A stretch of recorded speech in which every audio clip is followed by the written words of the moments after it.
ॐ जय स्वाहा माता। हरिः ॐ तत्सत्। ॐ श्री गणेशाय नमः। ॐ श्री सरस्वत्यै नमः। ॐ नमः शिवाय। ॐ नमो भगवते वासुदेवाय।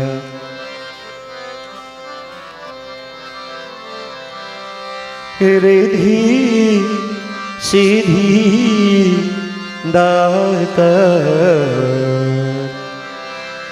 सिद्धि सदन वरन वदन सुमिरो बारंबार मदन कदन की लाको। गणपति कृपा निधान ज्ञान खान आनंद भवन देहु मोहि वरदान वरनो टीका भगवता।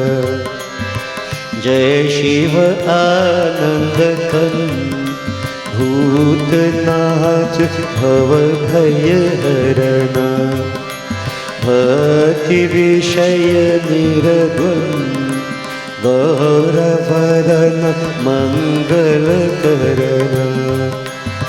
हे प्रजचंद्र मुकुंद ब्रजभूषण दूषण हरना कातहु भव भय भंग चरण शरण लीन कर।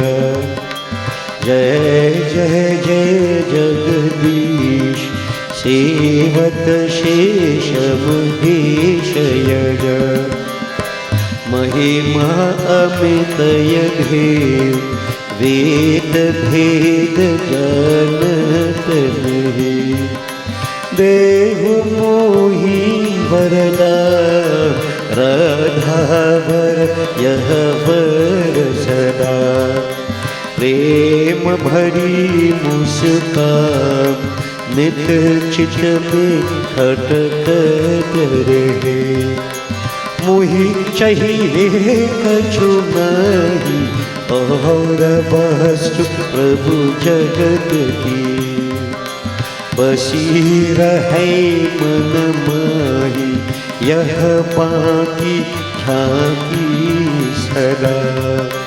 लिए कुटिया गायन के पीछे फिरत ग्वाल पाल लिए साथ मोर मुकुट शिर पर धरे। कर मुरलीयुर माल शीश मुकुट तति पीत पट। या छवि सुनत लाल बसहु हृदय मम निशि दिवस। गुरु पद रज धर शीश कहूँ भागवत की कथा। जो सुखदेव मुनीश कही परीक्षित पति सो। ओम वसुदेवं सुतं देवं कंसचाणूरमर्दनं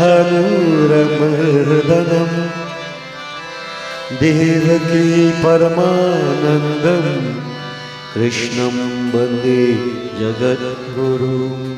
हरिः ओम तत्सत्। ओम नमो भगवते वासुदेवाय।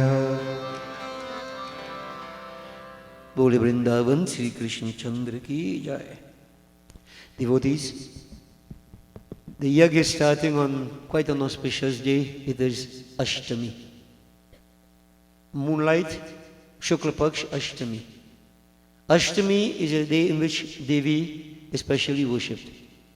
So, having said that, I would like us to focus on Adi Shakti Jagat Janani, and we glorify, as we say, the Divine Mother, Durga Lakshmi Saraswati. Actually, Durga Lakshmi Saraswati, where the personification of what we call Ichha Shakti, willpower, Gyan Shakti, power of knowledge, Kriya Shakti, power of enlightened activity. So we visualize Devi Ma, Durga Lakshmi Saraswati. Durga Ma is also called Rudrani, Lakshmi Ma Narayani, Saraswati Ma Brahmani. So different names, but same Shakti, same power. So we glorify these three aspects of Devi as we continue our journey of preparation to listen to the glories of the Divine. Join me. Jaya Bhagavati Devi Namo Bharade.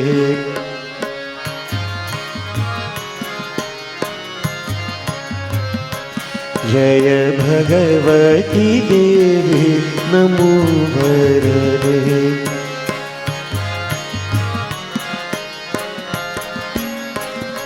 Jaya Papa Vinashani Bahupalade.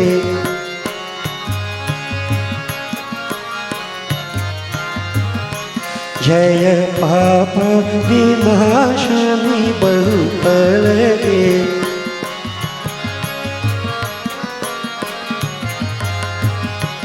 Jaya Bhagavati Devi Namo Bharade.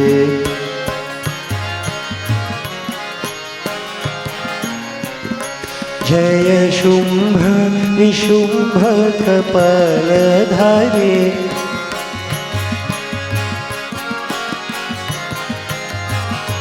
Jaya Shumbha Nishumbha Kapaladhare.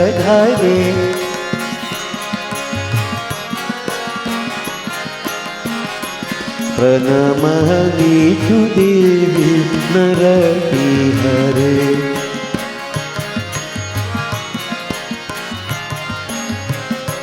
Pranamami tu Devi Narahare.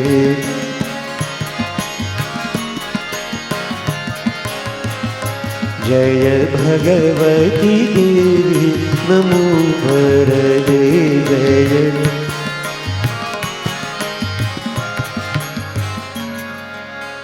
Jai Narayani, Jai Jai Durge, Jai Jai Ambe, Namo Namaha. O Jai Narayani, Jai Jai Durge, Jai Jai Ambe, Namo Namaha.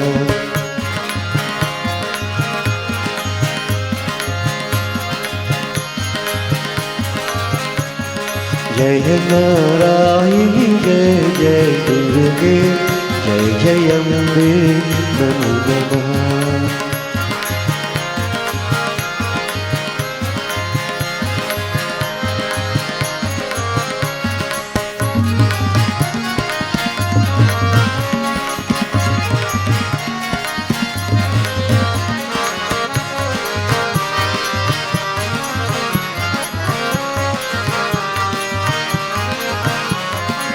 तेरा पावन सुमिरन करते अंतर में सुधर आता. रोम रोम में प्रेम तिहारा, मन में भक्ति बिखर जाता. जय कल्याणी जय जय दुर्गे, जय जय अम्बे नमो नमः.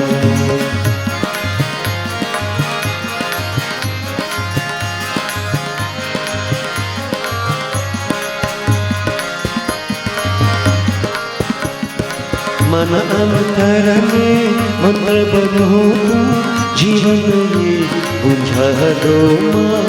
जन्म जन्म के संताप को तेजस्वी अपन जल दो माँ. जय रुद्राणी जय जय दुर्गे, जय जय अम्बे नमो नमः.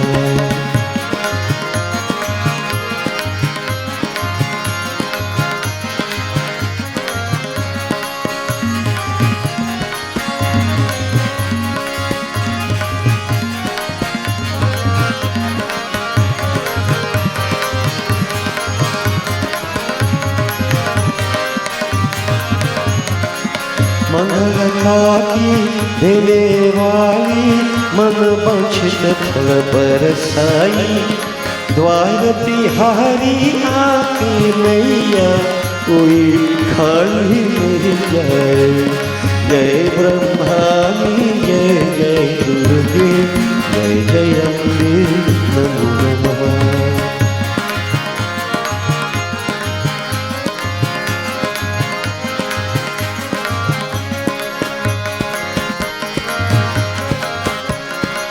ध्यान भजन हम निष्दिन करते मन में जपते नाम दिमो शरण परे को एक सहारा मैया तेरा चरण कमल जयति शिवानी जय जय दुर्गे जय जय अम्बे नमो नमः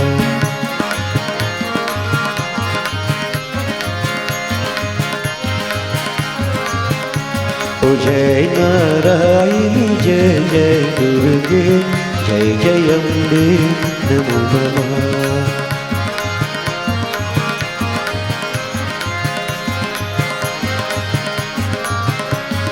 जय जय दुर्गे नमो नमः जय जय मैया नमो नमः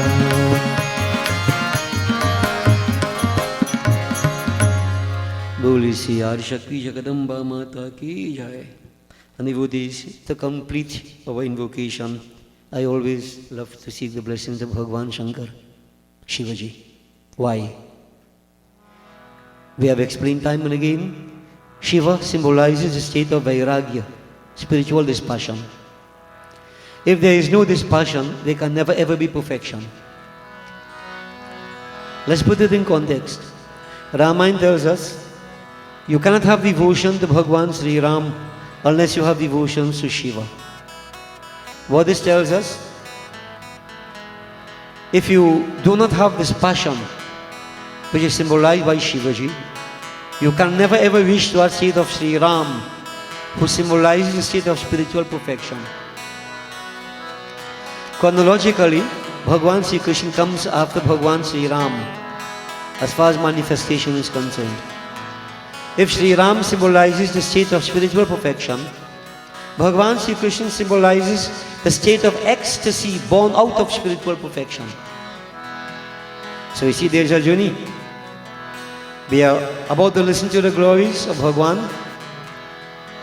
The focus in Bhagavad Yagya will be on Bhagwan Sri Krishna. His glories will start later in the Yagya.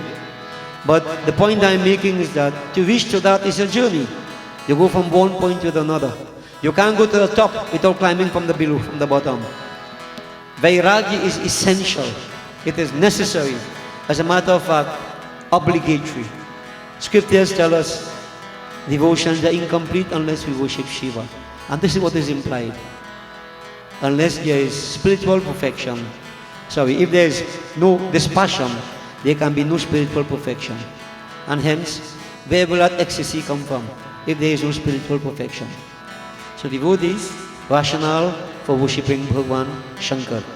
All pujas, all yagyas, Shiva must be worshipped. So we concentrate on Bhagwan Shankar. I will glorify him through a simple bhajan. We'll follow with a short kirtan. We'll invite you to join me. Let's concentrate on Shiva. Pitu Mahatu Sahayak Swami Sakha तुम ही एक नाथ हमारे हो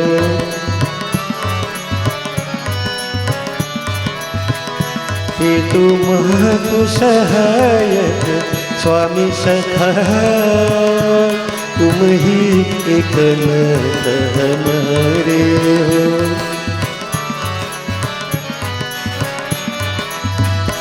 इनके कछु और आधार नहीं इनके तुम ही रखवारे हो पितु मातु सहायक स्वामी सखा तुम ही एक नाथ हमारे हो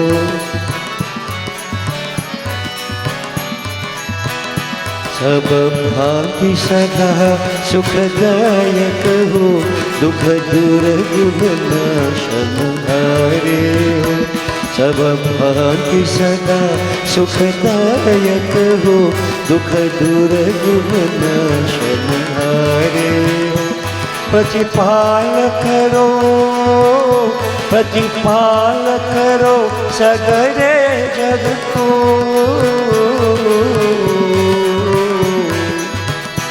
अतिशय करुणा उरधारे हो, पितु मातु सहायक स्वामी सखा, तुम ही इतना हमारे हो।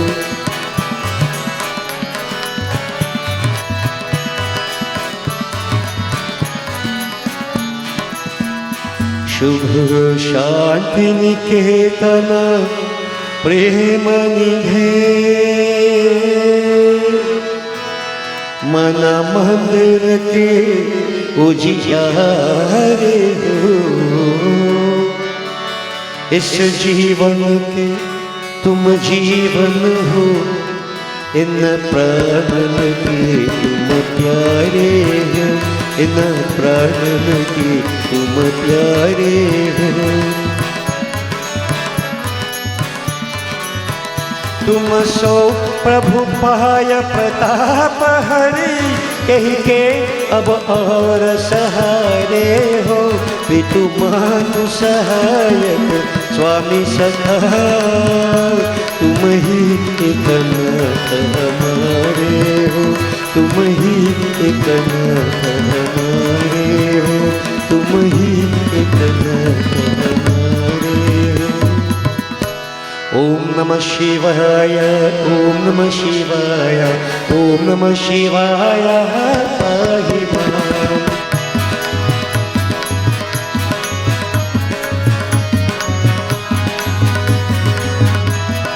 ओम नमः शिवाय, ओम नमः शिवाय, ओम नमः शिवाय रक्ष मां।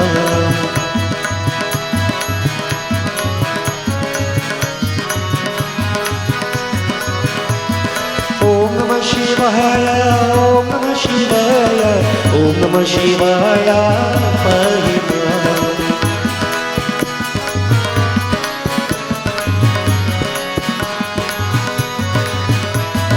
ओम नमः शिवाय, ओम नमः शिवाय, ओम नमः शिवाय रक्ष मां।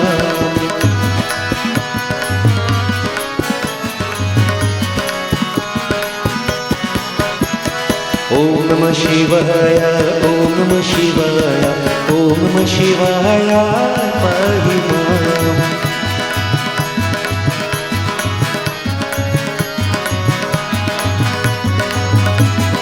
ओम नमः शिवाय, ओम नमः शिवाय, ओम नमः शिवाय रक्ष मां।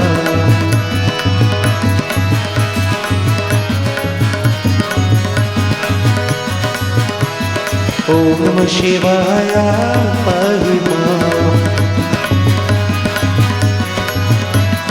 ओम नमः शिवाय रक्ष मां।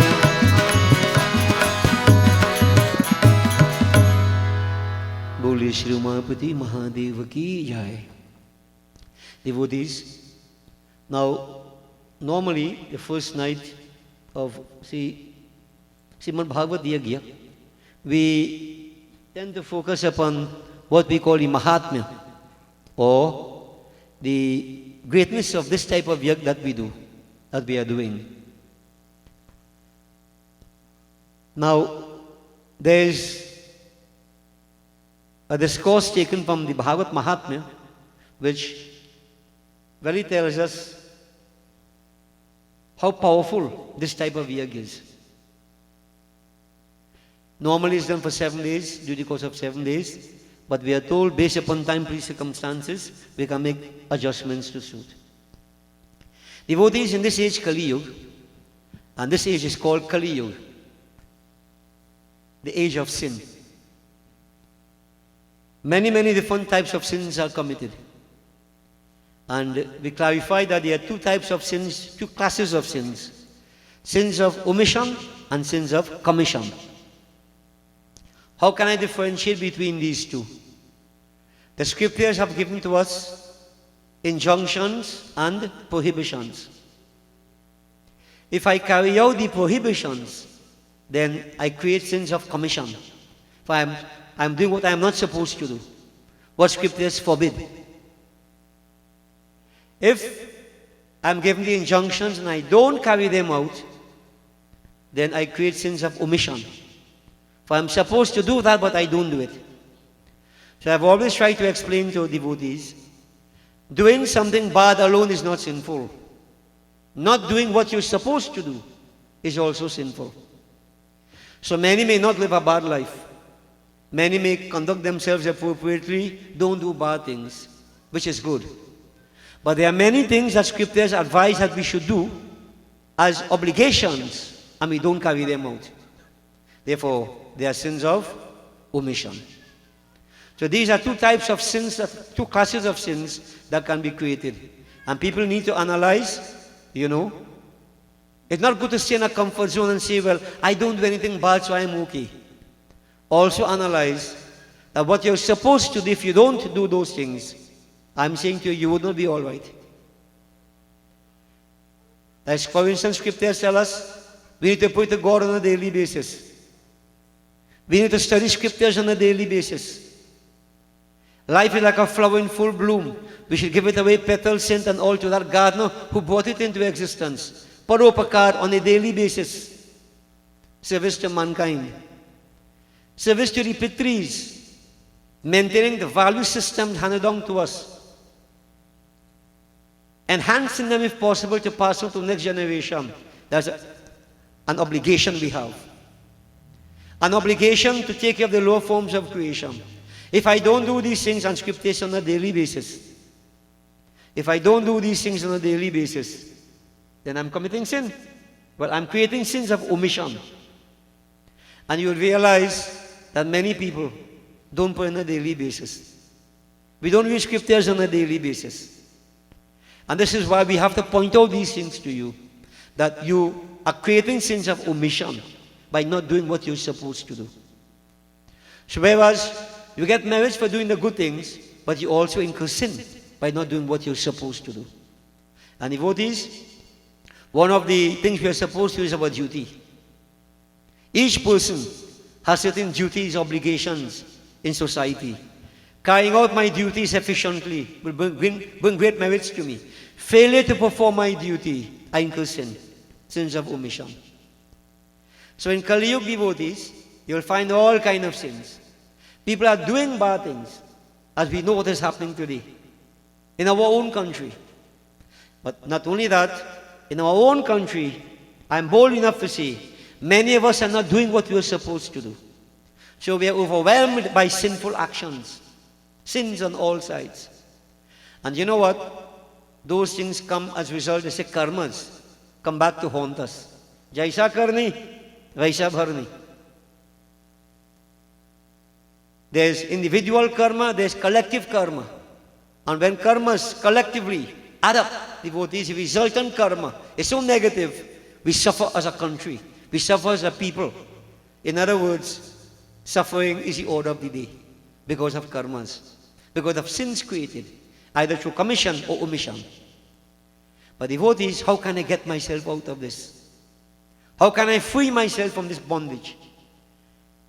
The Bhagavad is telling us, Bhagavad Saptaha Yagya, what we are doing now, this sacrifice of performing Yagya, Bhagavad Saptaha Yagya, this can burn away sins. It is said, as scriptures tell us, that those of us who very foolishly, we engage in committing sins either by thought, word, or action. Those who are like parasites, meaning the minds are so impure, heart is very wicked, and devotees, we have plenty of such in society. All these classes, no matter how sinful we think we may be or we are, we can attain purity.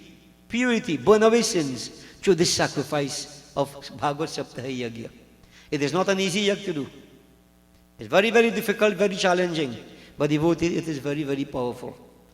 So, what we can say then, that we can, by performing this yagya, we can free ourselves from bondage, negativities, karmas. But you have to perform the yajna in the right way. But devotees, example is the highest precept.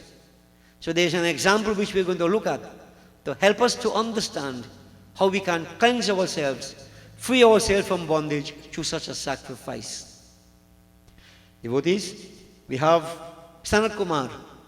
There were 4 brothers, Sanak, Sanandan, Sanatan and Sanat Kumar. They are said to be the first, among the first manifestations of the divine. They are called the Sankadik. Sanak, Sanandan, Sanatan and Sanat Kumar. If one were to look at them, they appear as little boys about 5 years of age. But in a sense, they are eons old. And they performed tapasya, they asked for one bardhan, one boon. Oh Lord, we want to remain in this form, or remain as children 5 years of age, because of their innocence, because of their purity. You know, children are very, very innocent, pure. Like a drop of water falling from the clouds, very, very pure. But no sooner it hits the ground, it becomes muddied. So the very same child, very pure, 4 or 5 years of age, as he gets older, he begins to pick up rubbish, muck. Hate and anger and lust and greed and jealousy. And this is what we become as adults. Nobody could deny this fact. If you deny this, you're a detriment. This is why they ask, oh Lord, let us always remain like children, 5 years of age, meaning that innocence, that purity must be there with us.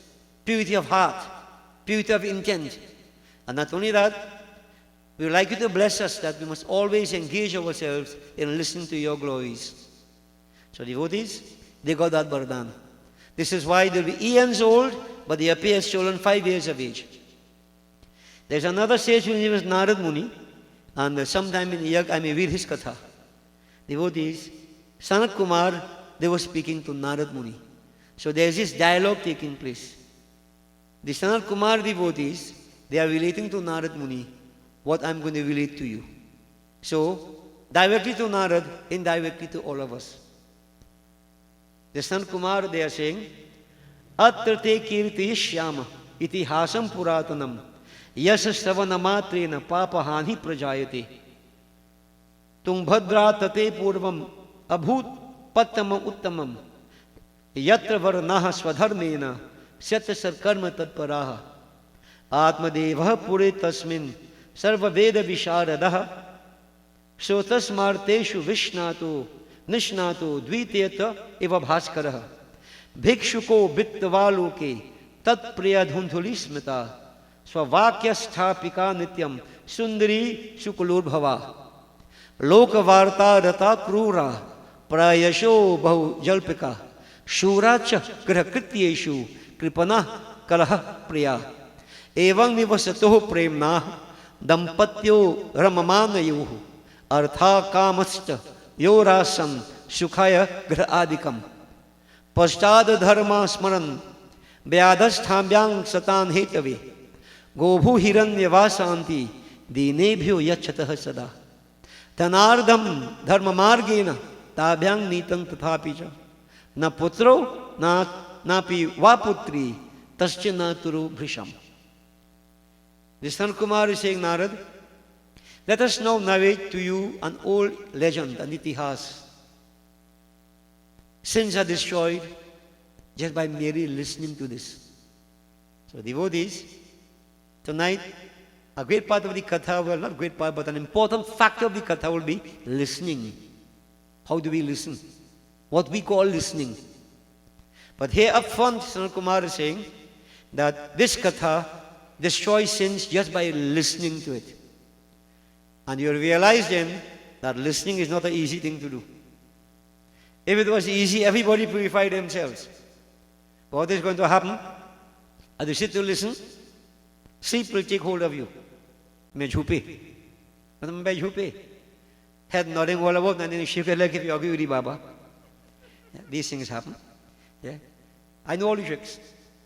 We have tried them in our growing up days. Devotees, the mind will stray. Body here, but mind all over. Different distractions could pull you away. You will not be listening all the time.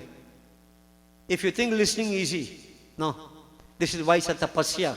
This is why they say by listening to the katha, you can free yourself from sins.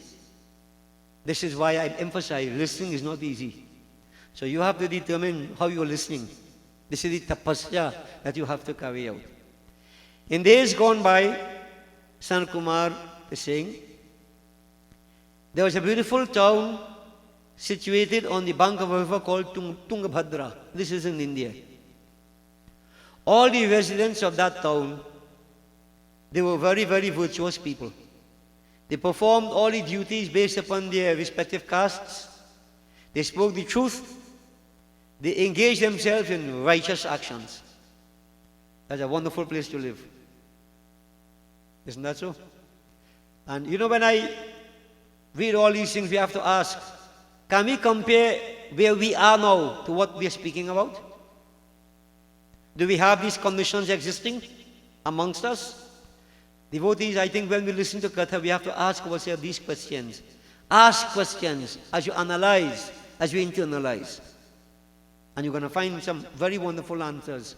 And perhaps something may shock you. You have to face up to reality. Anyway, we are speaking of that city. That town was very, very beautiful. Wonderful. You could imagine the peace, the love, everything that existed there, wonderful vibrations. Living in that town also was a particular Brahmin. His name was Atam Dev. Atma means the soul, Dev means God, God of the soul. Well, that was the name he had, Atam Dev. Now, this Atam Dev was very, very well versed in the Vedas. He was knowledgeable.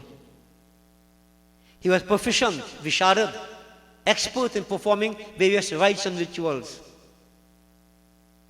as laid down by the scriptures. Shrutis and Smritis. So let me just make a point here now. Shruti and Smriti. Shruti is that which is heard. Right? Smriti is that which is handed down. Now I'm drawing the comparison here, or I'm drawing the point. Shrutis cannot change. Shrutis do not change. But Smritis could change. Smritis could change. Smritis, laws are given to us, practices are given to us based upon time, place and circumstances. As an example, Manusmriti. Now many of the pundits want to quote Manusmriti. And right now, one of the hot topics, child marriage. Child marriage. Manusmriti says, a girl should get married to a man 2.5 times her age. Manusmriti says that. 2.5 times her age. So I did my maths. So a girl 20 years want to get married. She has to marry a man 50 years. And if she's 25, check. See what I'm saying? By the time she now reach a prime, husband like he dead already? What kind of life she's going to have? But what we have to understand, today they say, you have to follow Manusmriti. This is why I am saying the Smritis can change. Based upon the social setting at that point in time, the cultural practices, whatever political systems existed, and people tend to marry our girls young, have children young, have plenty of children. You know why? It could be for political reasons. If I know this particular section support me, have plenty of children, like mice, and let them go. When time for election, vote for me. So in numbers you gain support. This is not a religious thing, you know. There are other factors that determine this, not a religious thing. Devotees, so based upon those circumstances, Manusmriti put that. You think you could do that today? Some people still feel, yes, we should do that. You're a dinosaur. That is primitive thing. Our circumstances are not the same. The paradigm have shifted. Conditions now are different. Okay? Conditions are different. So this is what I'm trying to emphasize and put to people. Don't let anybody fool you. But scripture says so, the Smriti says so. Smritis can't change. And we have to make adjustments according to time, place and circumstances. Let me give you an example. Long time, way back in India, when they did Bhagavad Yagna, they say 7 days. You know how they did that Yagna? They get up early in the morning time, take a bath and so on, do whatever puja, and they read until lunchtime. No kind of explanation like what I do, you know. They read the book. until lunchtime. They take a break. Who want to eat, eat. Then come back again from just about half an hour break. They come back and meet till 6 o'clock in the evening. And then they close up and everybody go to rest. 7 days you read out the whole Bhagavad. If we do that, no devotees, people die quick. Read whole day? Who has time for that now? Who has time for that? This is why they say, Eka ghari, adha ghari. Time, place, circumstances, an hour and a half within limitations. It's not how much, but the extent of or the intensity of sacrifice we make. This is an adjustment we have made. Adjustment based upon time, place, circumstances. People have to go to work. They have various responsibilities. You can't sit down, come and sit down here and play bhakt. You see? So this is what we are saying, the smriti. And people must be wise with respect to these things. Shrutis, you don't change. So this Brahman devotee, he was versed in the Shrutis and Smritis. He knew what must be maintained, what must be adjusted. He was a very, very, well, a great luminary, brilliant in all respects. Devotees, it is said he was glorious like a second sun, brilliant, by his lifestyle, by his knowledge, etc. He was married. Now, we would know that the Pandits will go out and, they'll perform their various duties and they get the dakshina and siddha and so on. And if he saves his money and so on, he'll become well off. This Brahman was well off, as we say, by accepting his dakshina, unsolicited. And I'd like to make that point also, unsolicited. If a Baba come and tell you $500 for a puja, you should fire him forthwith. You making a price for puja? Making a price for yag? But people do that, so it's a living. Dakshina is supposed to be what is given unsolicited. Leave that there. Leave that there. This Brahman, unsolicited dakshina, he built himself up. He was comfortable. He was married. His wife was called Dhundhuli. Nice name. She was of good parentage. She was good looking. I don't know how good looking is. What do you mean by good looking? But you know what? Importantly now, she always ruled over her husband. She had the power. The ladies have the power now. And the devotees, I don't want to give a percentage in the absence of a survey, but the majority of women rule over the husband. At least in certain things. Yeah? And the man feel he's strong, but woman is boss, you see? Yeah? So devotees, she controlled everything. But what was some of her qualities? In those days, we never had the Facebook and social media where you could put up everything on Facebook and thing now. Mind everybody's business on Facebook. You had to go by the neighbor house and sit down and pak. So she was very, very good in that. Worldly gossip. Go by neighbor house, sit down, neighbors come together, start to talk about every worldly gossip. She talked a lot. She was a bit cruel. She was miserly, but she was an expert in household duties. And very quarrelsome.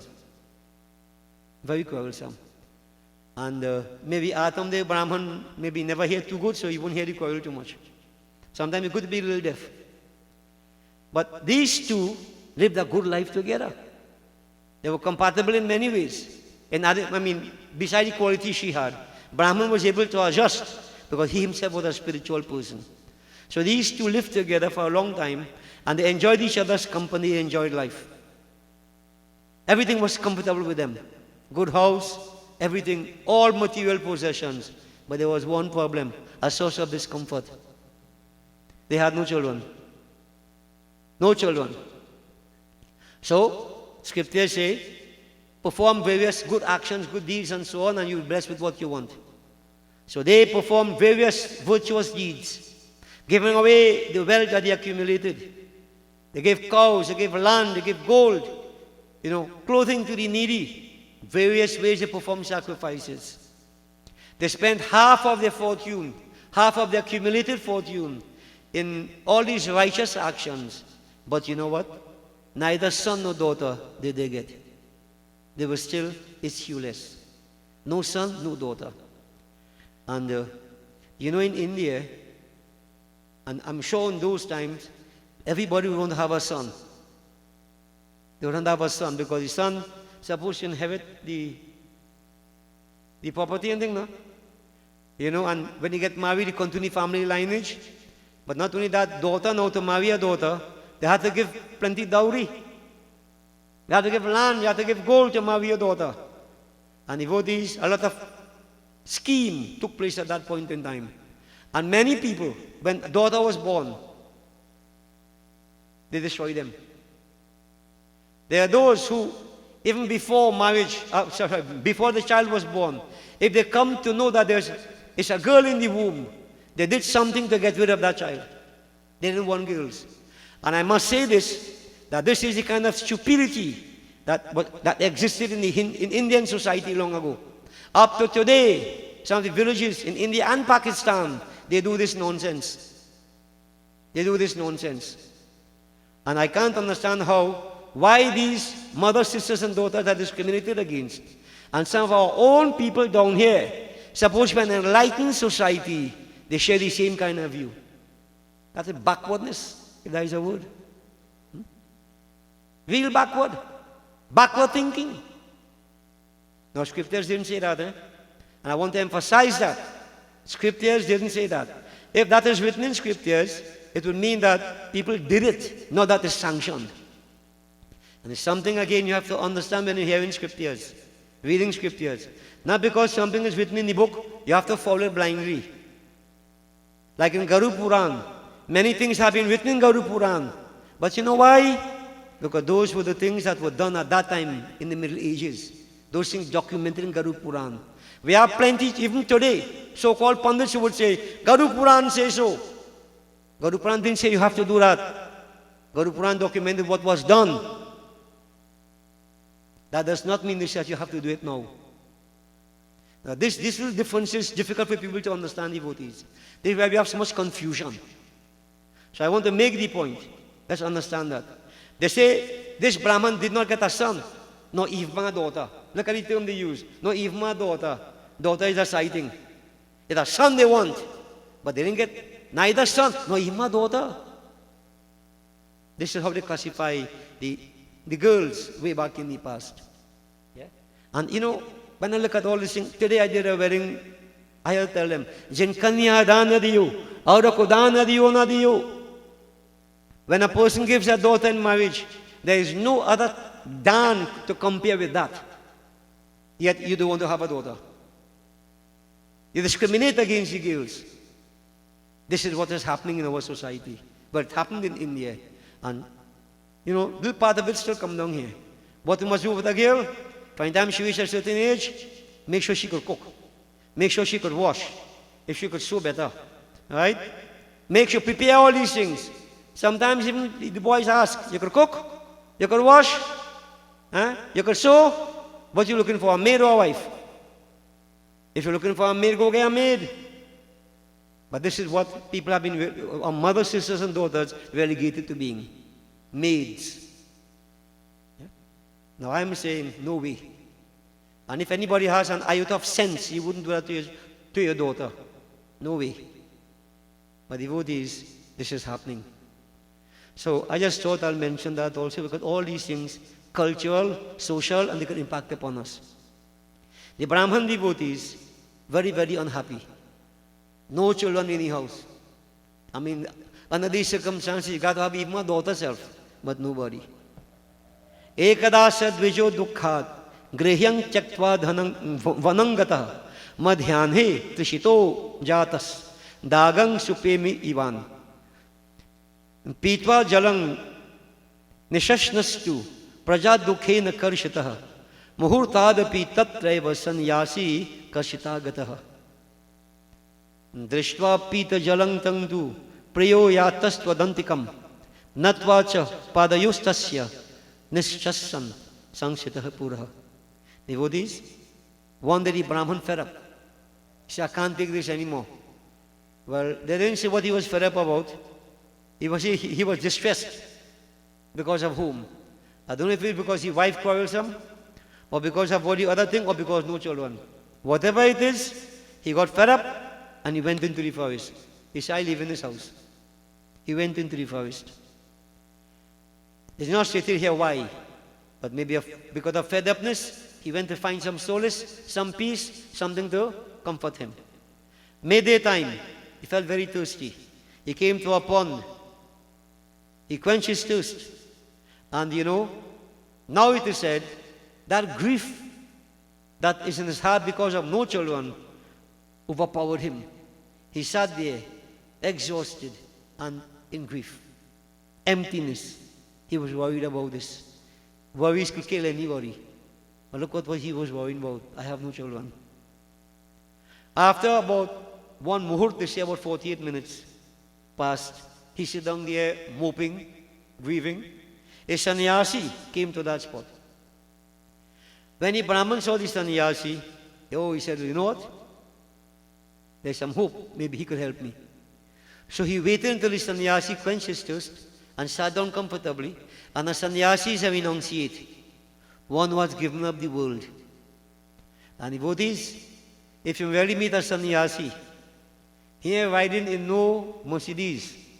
He riding in no plane. The man walking. He wearing simple clothes, eating frugally, living frugally. That's sannyasi. In society today, we have plenty of sannyasi. Living in comfort. Shaving the hair and leaving a churki, they come sannyasi. Even some lady doing it now too. This is sannyasi. What you announce? What have you announced? And then not only that, many turn away from life because of disappointment. They didn't get what they want, so they become a sannyasi. And this is the way they go. That is not the reason for becoming a sannyasi. A sannyasi is a renunciate. One whose mind is fixed on the divine. He has no sort of physical attachment. No sort of family connection. He is disconnected. As Chanak Maharaj would say, his relations, Satya Mata Pita Jnanam, Dharma Bhrata Daya Sakha, Shanti Patni Chama Putro, Khadeti Mama Bandhava. His relations will be confined to truth as his mother. Wisdom, Jnana as his father. Dharma Bhrata, his brother will be his dharma. His compassion will be his Sakha friend. His forbearance will be his son. And his peace of mind will be his consort. 6 relations. No physical, no human relations. This is the sannyasi. Devotees, in Kali Yuga, you're going to hear all these terms and people are going to get carried away by the show.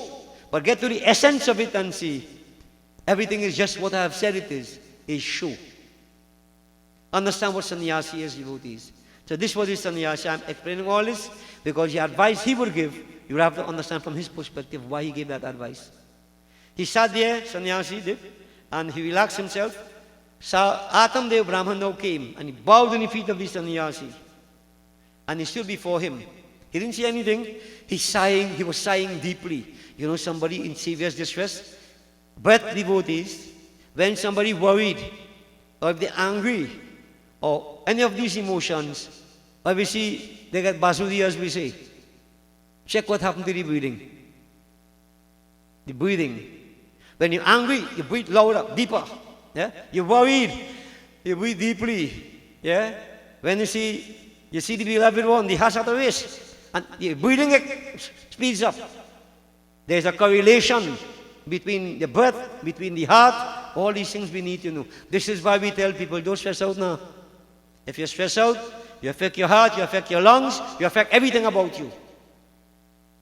Everything about you. Ill health. Devotees, the signs are there. So Atam Dev Brahman stood there and sighing deeply. And they said actions speak louder than words. Sannyasi knew something was wrong with his Brahman. What did Brahman stand in front of me and sighing so deeply? Then the sannyasi asked, Kathang rodishu vipratvam kati chinta balisyasi vada tvam satvarang mahyam swasya dukhasya karanam. Hey Brahman, why are you so distressed? Why? Why are you weeping? I can't see it. Tell me at once the cause of your problem. Why do you weep? What great distress do you have? What is your grief? Express. Tell me. Brahman now realized he's going to get some help. So he starts saying, King Pravimi Rishe Dukham, Purva Papena Sanchitam, Madiyaha Purvajastoyam, Kavoshnam Upa Bhunjate. What can I say, O Swami? O sage? Can I give you a description of my soul? My soul has come because of what I have earned through sins that I did in my previous life, previous lives. So he was aware of something. Devotees, nothing happens to us just like that. Everything is because of karma. Karma performed either previous lives, recently, whatever it may be. More previous life, like a seed. You plant a seed, it takes time to germinate and bear fruits. Many people say, God could do this and God shouldn't do that, and God, don't blame God. Ramayana says, Kalahi, Karmahi, Ishwarahi, Mithya Dosh Lagai. Don't blame time. People say, time bad. People say, karma. Some people say, it's what God wants. Bhagavan said, no. It's individual. Because you are existing, time exists for you. You create the karmas. We create the karmas. Karmas can't happen for itself.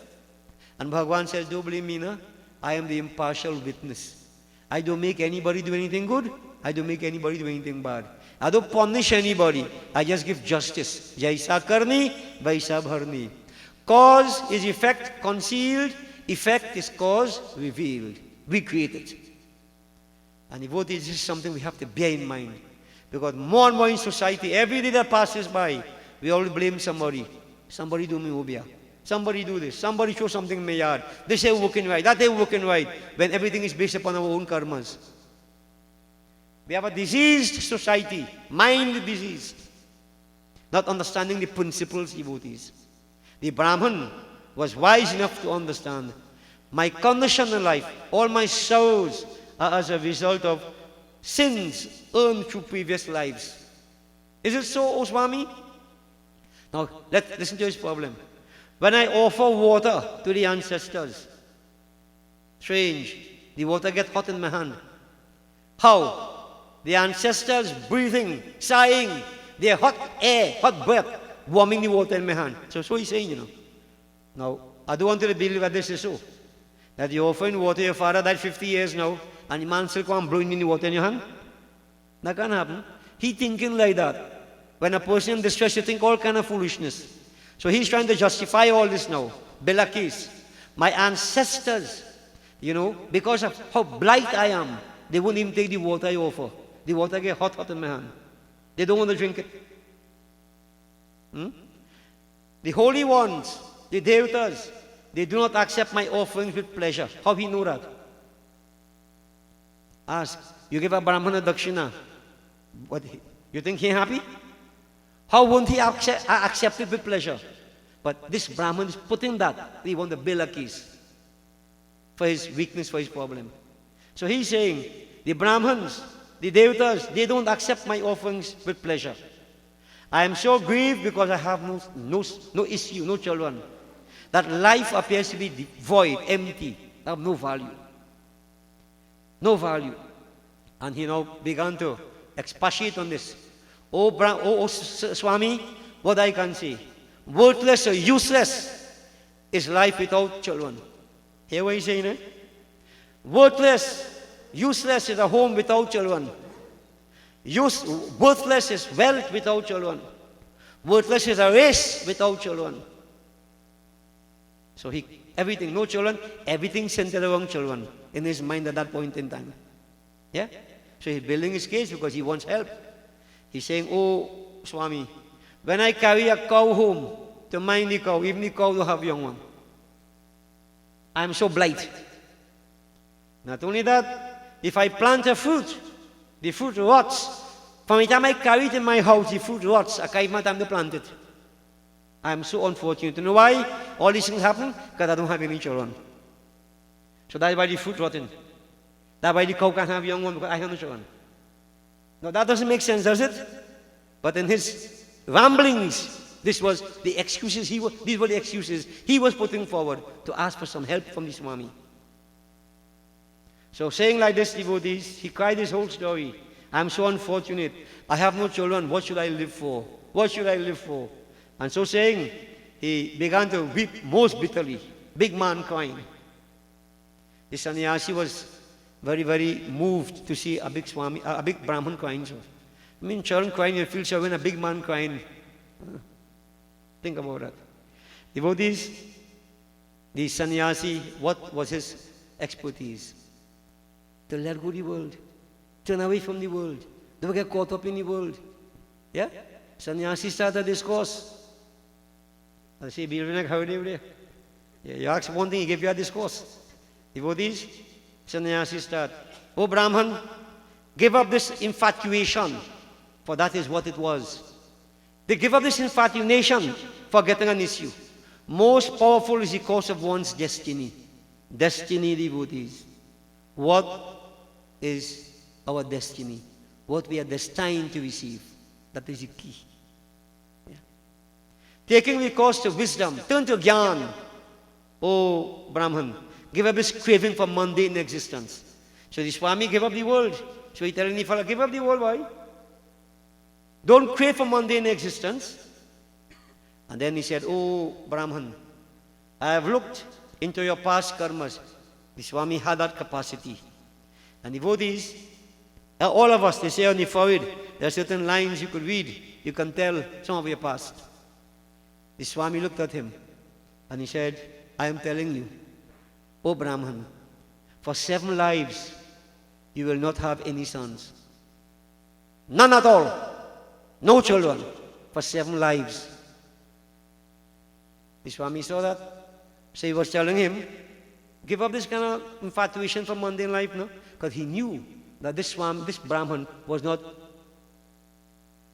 qualified to have children. That is not in your luck. It's not your destiny. And the Swami went on to give him a long discourse, which I shall shorten. That, you know, there was a king, Raja Sagar. He had 60,001 sons. 60,001. Right? They were all burnt to ashes by Kapil Muni. All died. Look at the pain he had. Look at the pain he had. Give up all this. Raja Ang, he had to suffer also because of their sons. They wanted sons. When they get sons, they say, oh God, why you give me sons? Because the son turned out to be wrong side. Everything gone wrong with them. They suffered because of sons. Because it was not their destiny. But they forced it. Don't go that way. Oh Brahman, give up this.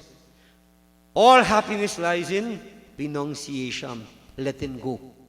Om Jai Swaha Mata Maya Jai Swaha Mata Tum Agni ki Shakti Tum Agni ki Shakti Tum Sachi